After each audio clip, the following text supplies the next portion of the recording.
Thank you for joining me back here for another video. Now that the Passover of holiday is over, I should have a little bit more time to dedicate to videos. So that being said, and there is a lot that goes into it. There's the recording, there's the notes and everything that I write onto my phone, and there's the recording and the editing stage, which usually takes probably about twice as long as recording. So there is that. So there is actually a lot of work that goes into it. That being said, during Passover, I really sort of had a very narrow window in which to do these things. But now that that holiday is over with, wonderful. I can, I've got a little bit more time to actually put into what I'm presenting to you.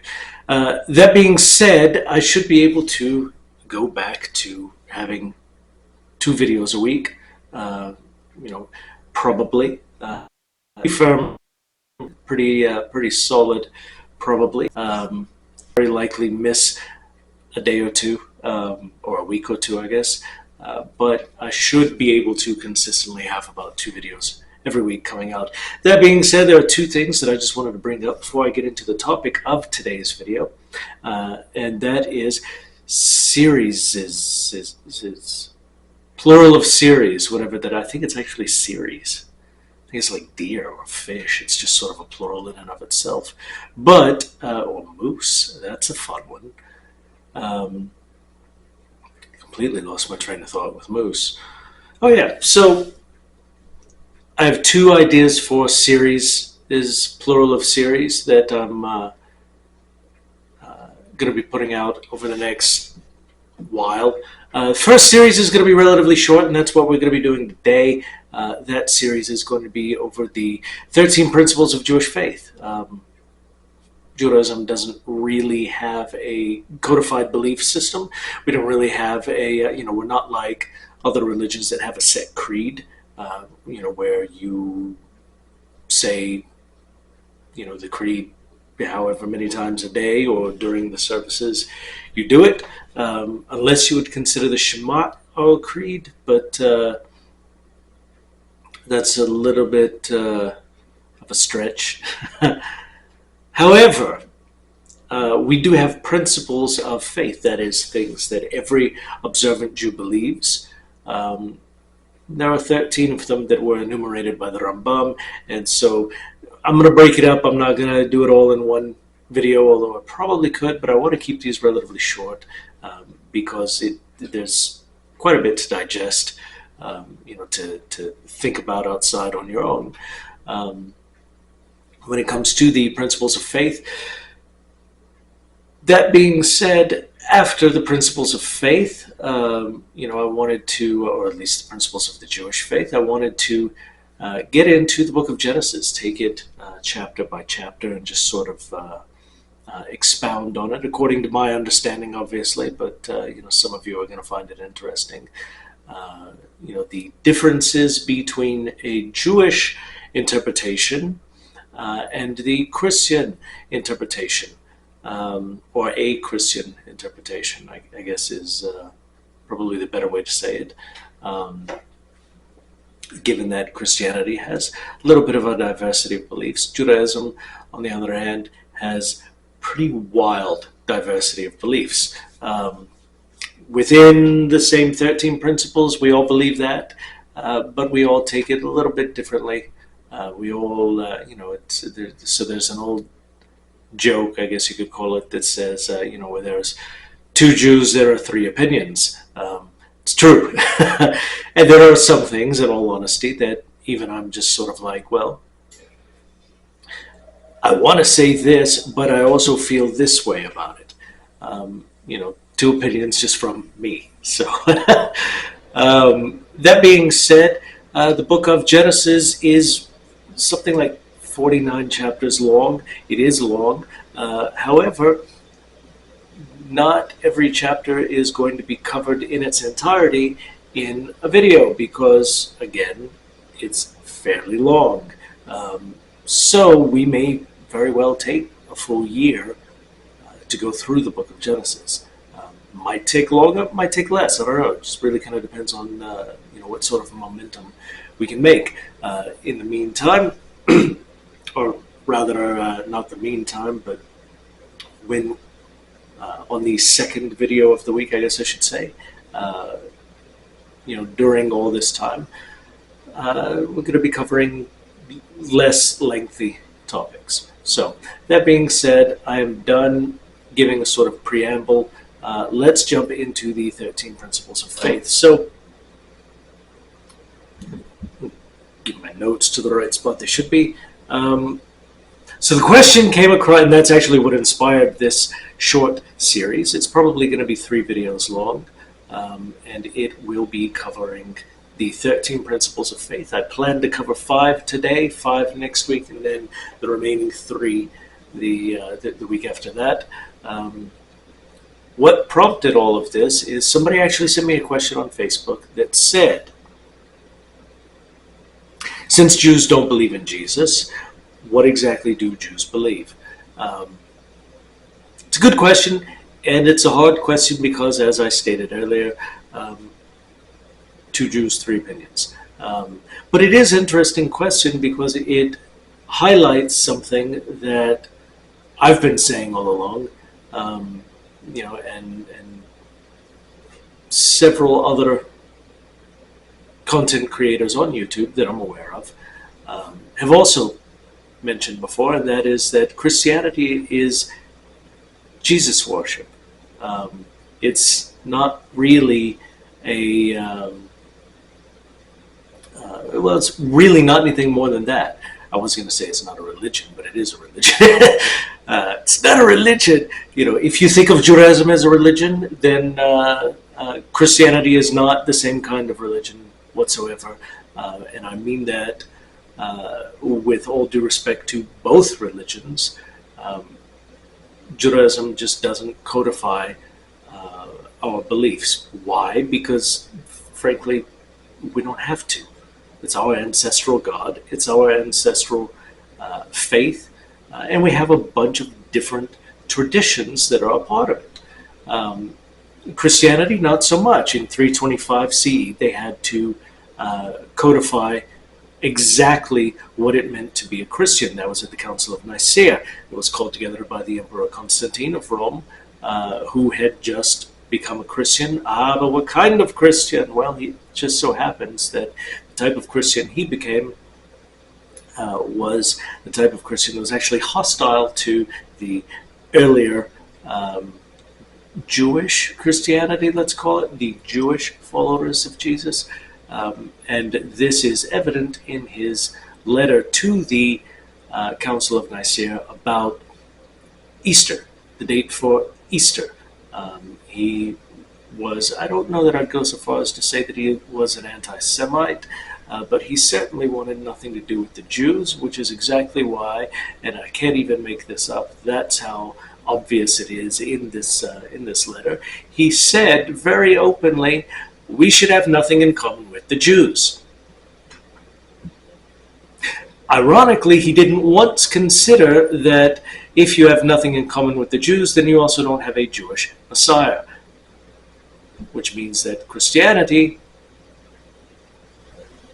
I guess, maybe doesn't exist, at least not the way that it was designed to. I don't know. I don't really know how to word that, but we're not talking about that. We're talking about Judaism and our belief system, if you want to call it that, our 13 principles of faith. That's why I still got my glasses on, because I was going to read. Got a little distracted first, but so let's jump into it. The very first principle of faith says, I believe with complete faith, and this is my translation of it. The original is in Hebrew. It was written by the Rambam some time ago, back when he lived. And obviously when he lived, it couldn't have been written before, couldn't have been written after. I suppose it could have been written after, but it's not important. It says, I believe with complete faith that the Creator, may his name be blessed, creates and guides all creatures, and that he alone made, makes, and will make everything. So this principle highlights 2 very important beliefs in Judaism. One is that there is a Creator. There is a divine creator, and that divine creator was absolutely alone in his act of creation. Um, there was no other deity that helped him. In fact, we see that played out in the prophets, where in Isaiah, for example, and the reference escapes me, but I will put it in on the video as I'm editing. The reference escapes me now, but that's okay. It does say in the book of Isaiah that it's God speaking, obviously, and He says, there is no one with me. There's none with me. I'm alone. I'm God. I'm here, but it's just me here. There is nobody else. Apart from me, there is no savior. That sort of thing. So there was no other deity that helped him. There was no other being at all in existence with him at the dawn of creation. When he began to create things, there was nothing. There was literally nothing. And that's really sort of mind-boggling to consider because, we humans, we're surrounded by all this something. So we don't often put much thought into how this something came about. But it's really going to mess with your mind when we consider that all of this something around us at one point, there was nothing. So do we believe that God created something from nothing? Well, yes, but I'll get into that once I get into Genesis, but it's not recorded in Scripture. Do we believe that God created the universe from nothing? Yes, absolutely. Is it mentioned in the book of Genesis? No. And I'll show you why when we start in Genesis. Completely forgot where I was going. Now, the lack of existence of any other being at creation actually goes directly against what, Christians, it actually goes against what John chapter 1 verses 1 through 3 says, where it says that, in the beginning was the Word was with God, the Word was God, Word was with God in the beginning. It's weird that it has to say that twice. Then it goes on to tell us that the Word, in case anybody is unclear about this, that's Jesus in Christian theology. In fact, it actually very openly spells it out in the book of John, in that first chapter, in the what's called the prologue. I believe it's the first 18 verses. But they believe that the Word here is Jesus. John goes on to say that the Word created everything. By Him all things were made. Without His creative act, nothing would be made that is made. That's a paraphrase. That's not a direct quote, but that is in the book of John, the Gospel of John, the first 3 verses. The prologue of John was actually written later than the rest of the book, which I thought was a little bit weird when I found that out too, but that's not important right now. And it actually spells out very plainly the belief that Jesus predated all creation, telling us, the Christian belief is not that, or at least John's belief, was not that Jesus was a created being, but that He was the creator. And B, it tells us that Jesus is God. It actually very openly tells us Jesus is.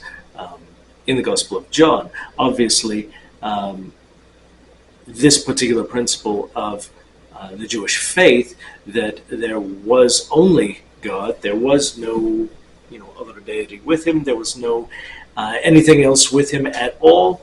It was just God as the creator. Obviously, that goes completely against the first few verses of the Gospel of John. However, almost forgot to breathe there. However, Christianity came later. Judaism came first.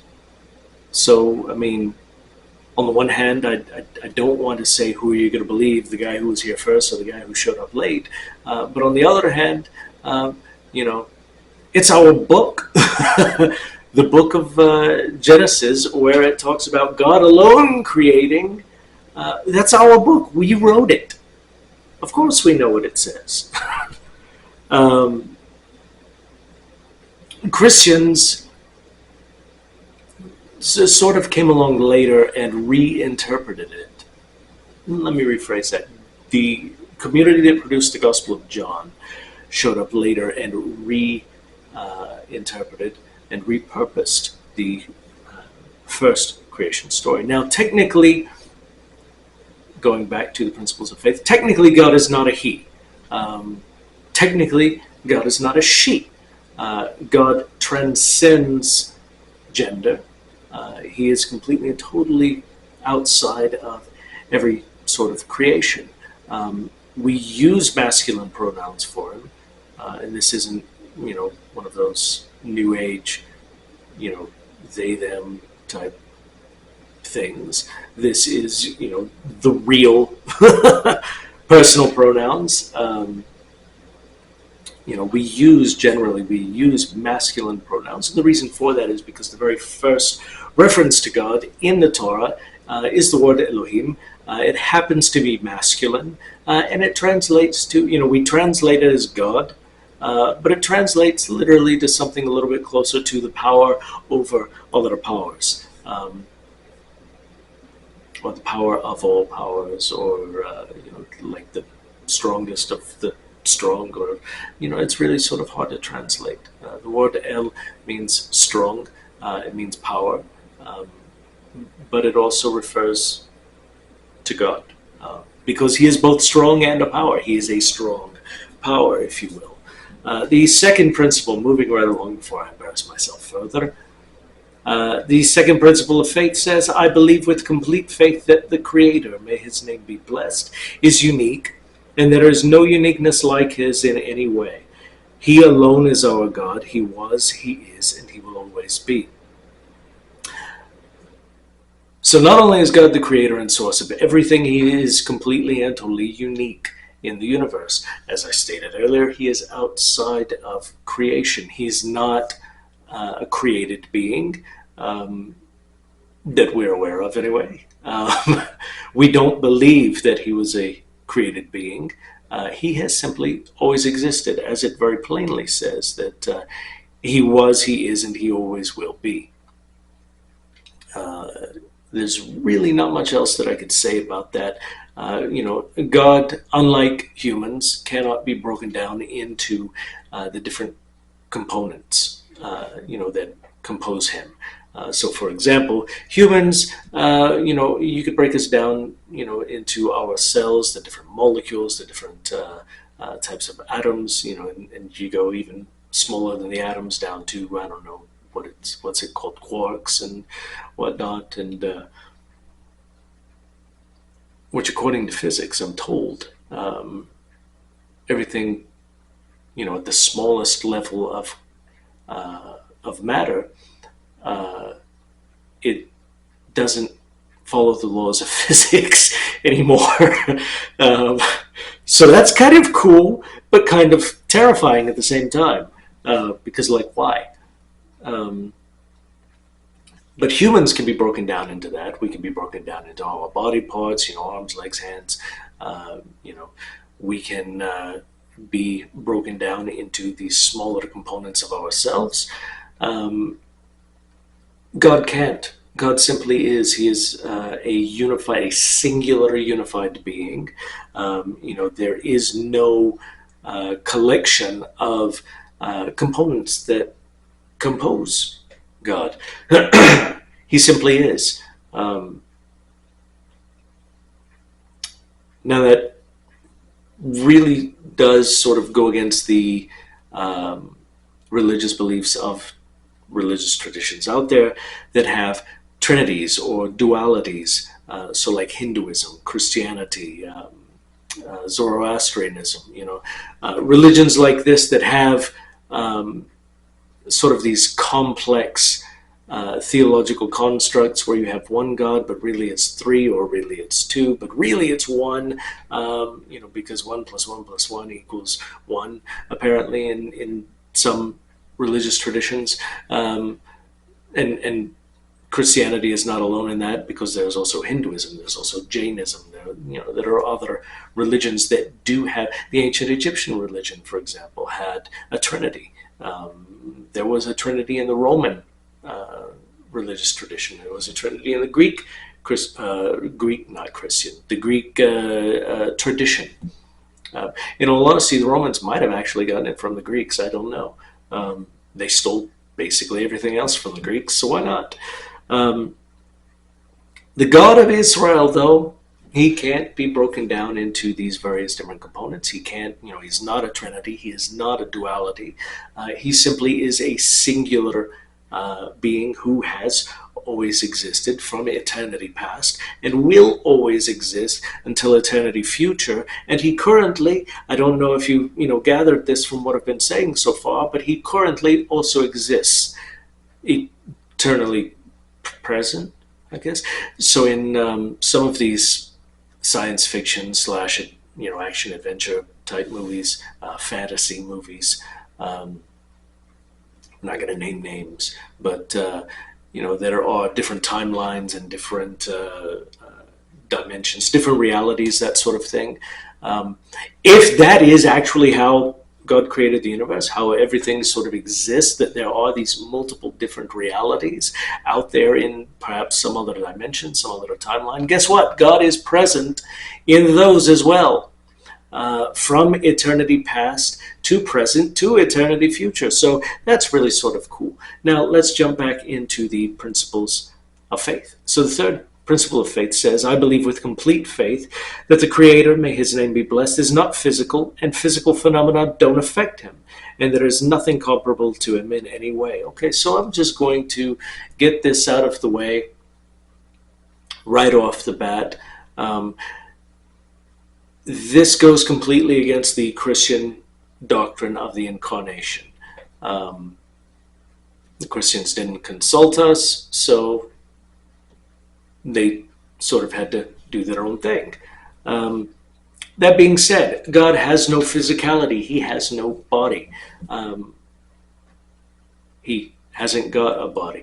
When you say he has no body, it makes it sound like, there's nobody out there that likes him or whatever, but plenty of people like him. Plenty of people who like him also don't like him sometimes. So there's that. So before any physical matter actually existed, God existed. Therefore, God has no physicality. He cannot have any physicality to him because he predates physicality. That is just, I don't want to say it like this, but I can't think of a better way to say it. That's just science. The science of God, I guess. The science of theology. Well, I guess technically, yeah, theology is the study of God. So it could qualify as a science, I guess. Now, we can't fully grasp this concept of a being that, has A, existed literally forever, and B, has no physicality, because we have existed a very finite period of time. I've existed almost 40 years. I'm a physical being. You're a physical being. You've existed for however long it is that you've existed. So we have a finite place in time. We have a finite place in space. God does not. God predates both time and space. And physicality, and basically everything. So we can't really, completely grasp this concept.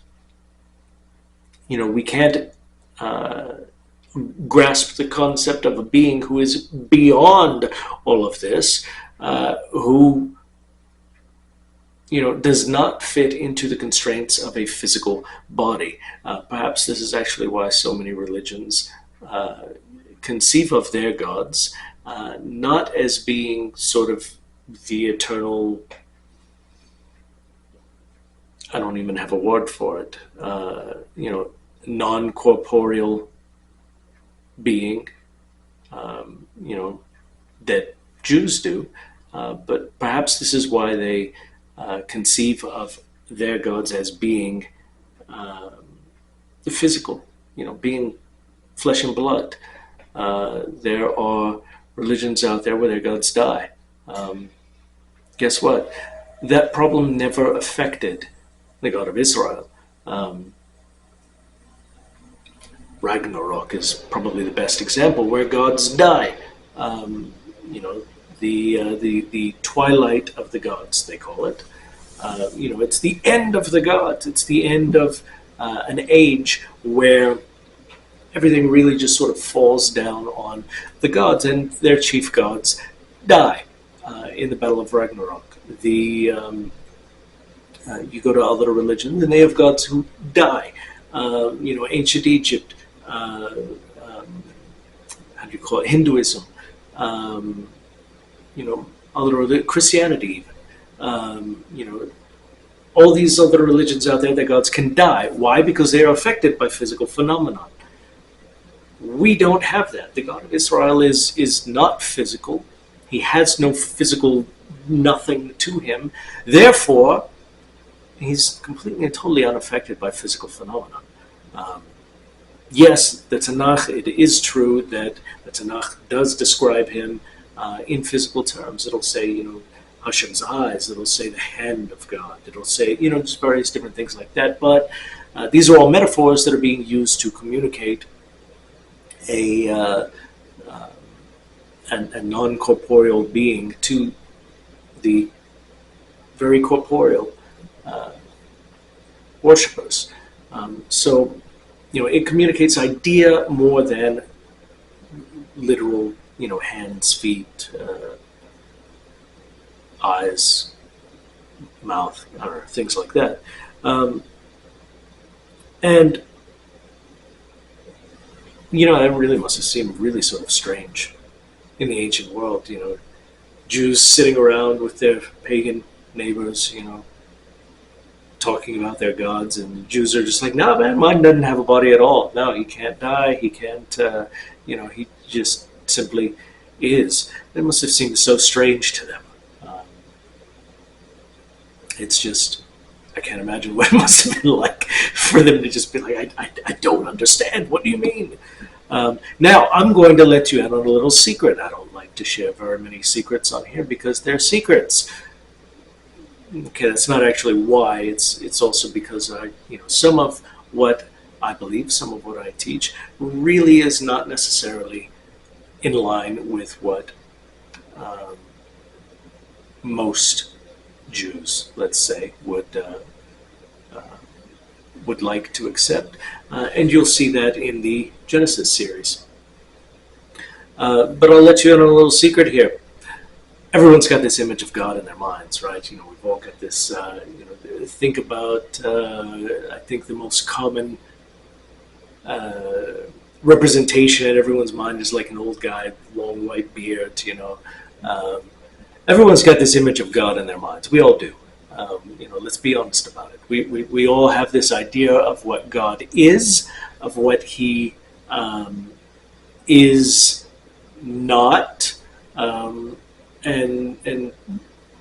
some people perhaps what He looks like, that sort of thing. And I want you to think about that image of God in your mind for just a second, your entire understanding of God. I want you to think about that just for a second. That is also idolatry. It's a low-level idolatry, so it's not necessarily a sin, but because it is not actually God, technically it's idolatry. You're conceiving of an idea of the divine that is not actually God. That is the dictionary definition of idolatry.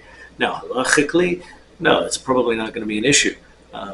Because, again, everyone has this concept in our minds that we've built up of what God is or isn't. But He's so much more.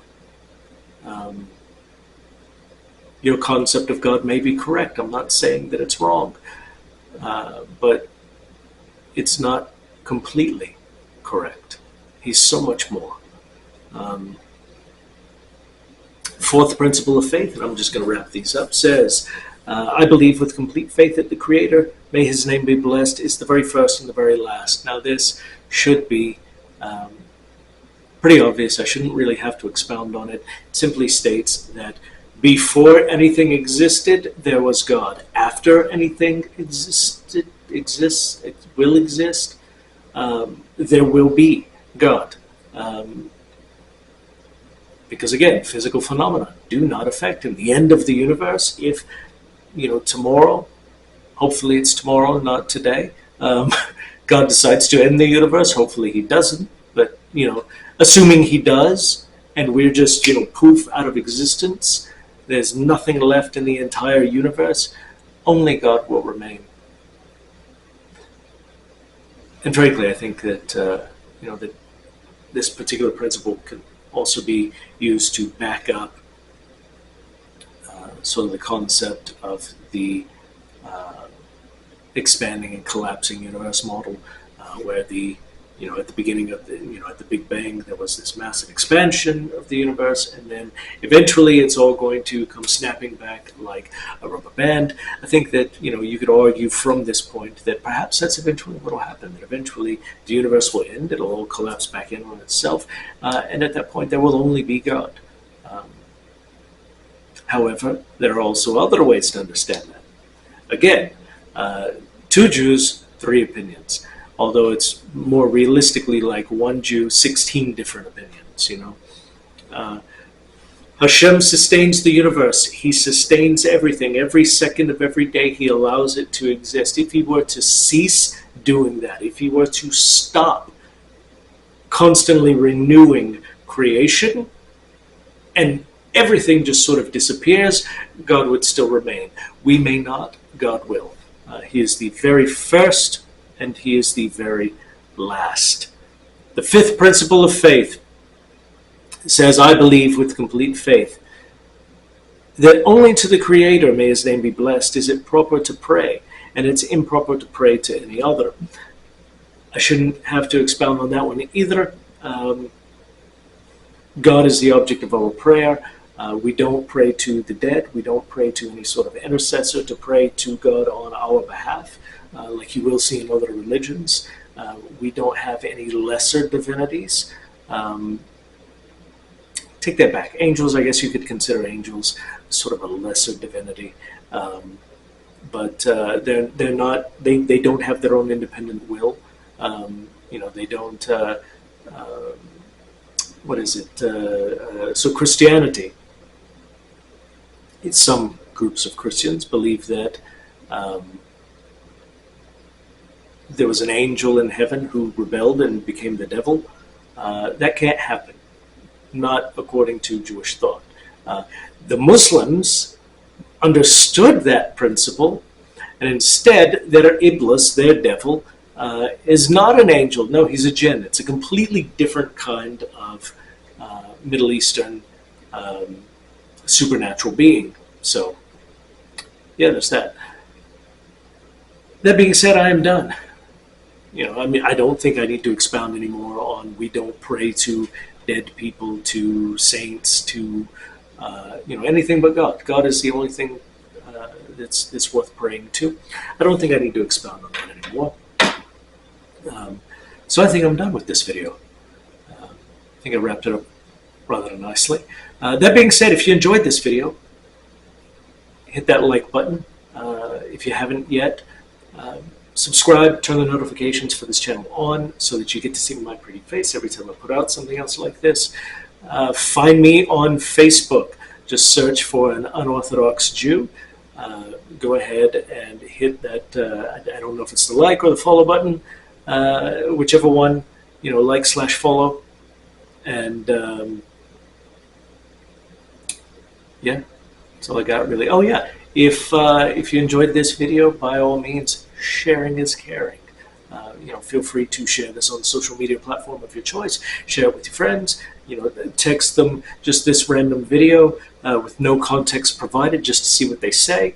I enjoy doing that sometimes. I've got a friend who is probably watching this video who will just randomly send me videos with no context, just sort of random video. And I'm just like, oh, okay, so the people are rioting in France again. That's interesting. Uh, why are they doing it this time? But because, never mind, I'm not going to say that. It'll upset an entire country. Yes, I will, because they're French, by golly. That's just what they do, apparently. The love how every country's got a reputation among every other country. The French just sort of, they eat snails, they eat wine, or they eat, what do you call it, cheese, drink wine, and they, protest and riot and other things. That's just what they do. Okay, Canada, they play hockey. It's a little bit less strange, but, they play hockey. Australia, I don't know, I assume they all, I don't know, wrestle crocodiles, maybe? I don't know. Australia is the Florida of the southern hemisphere, where everything wants to kill you. Or I guess you could also argue that Florida is the American version of Australia. So yeah, that's fun. United States, well, let's be honest. The United States invades everywhere. Countries all have these reputations in the world. It's great. It's hilarious. Anyway, back to, as I was saying, definitely share this video if you enjoyed it. Share it on your social media platform of your choice. Share it with your friends. If you have friends who enjoy this sort of channel, go ahead and just sort of invite them to come check it out. Invite them to subscribe. Help me grow the channel. That's all I got, really. For real, I'm done this time. So I will sign off now. Until next time. So shalom.